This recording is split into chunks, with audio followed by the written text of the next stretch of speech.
Kuiper! Straight from my I'm just glad I have a belt to get my pants.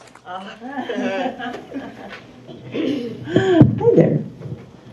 I would like to read 3 poems from this book, Reveal, because it reveals something to you about me. Blah, blah, blah. This first one, I don't know, they're from different sections. This first one's called Scratch the Surface.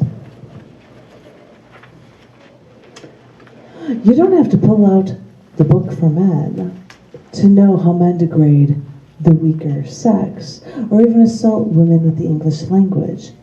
Hey, they can try to make it sound nice. Think it's a compliment to call us a honey, a fox, a pumpkin, their cougar, or even a hot chick. But if calling us food or animals is too degrading, I can still be your babe. I can still be your girl. I mean, calling us less than an adult can still degrade us. But I get furious when I'm wearing a tank top, because it's hot outside, and a semi or a truck honks their horn. I mean, do they think that honking their horns is a compliment, or are they busy blowing their horns to try to show off their big rig? I thought the book for men covered all of the bases, even with sex in terms that men could understand. Banging, hammering, nailing, screwing, scoring. But I was in a car, and because it was warm, I was wearing a tank top. Again, a truck driver sexual turn-on. And I got honked at by a semi-driver while sitting in a car going down the highway. And that's when I heard one more term for women. Someone informed me that after the truck honks their horn and their horn blares, the truck driver then radios ahead to other semis to let them know the color, make, and model of a car with a good-looking seat cover. Wow, a seat cover. Thanks.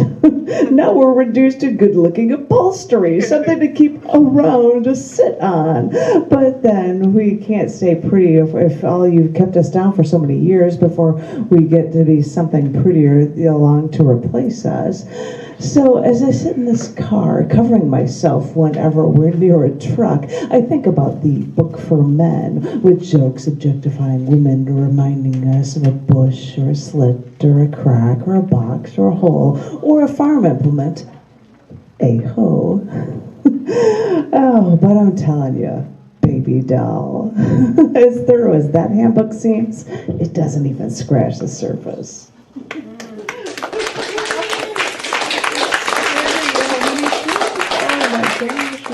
It's crazy. And I'm putting one that is more melodramatic in the middle. This one is called Freedom Just Past the Fence. After working for the Army for years on repairing jet engines, I ended up being stationed in Pennsylvania one summer repairing air conditioners and refrigerators.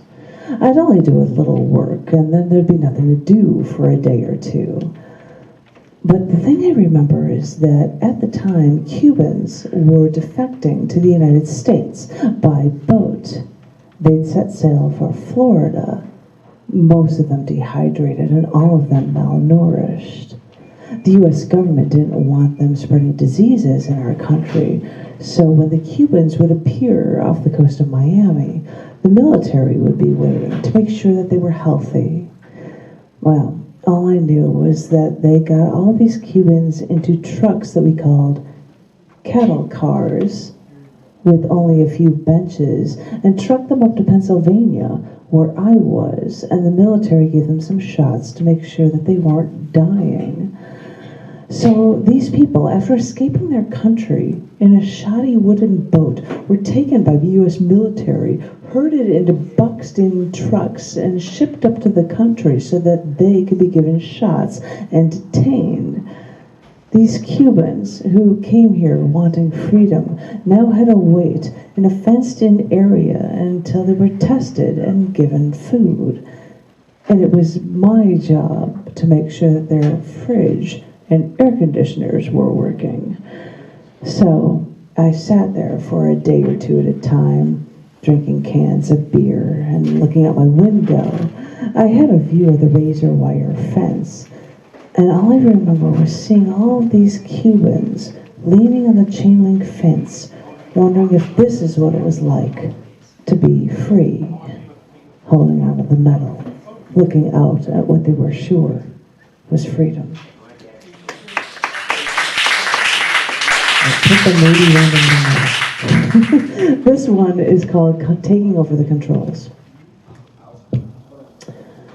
One of the times I went to DC, I was taking a friend there to see the town because this 5'6" woman was about to go into surgery to remove a cyst in one of her ovaries the size of a softball.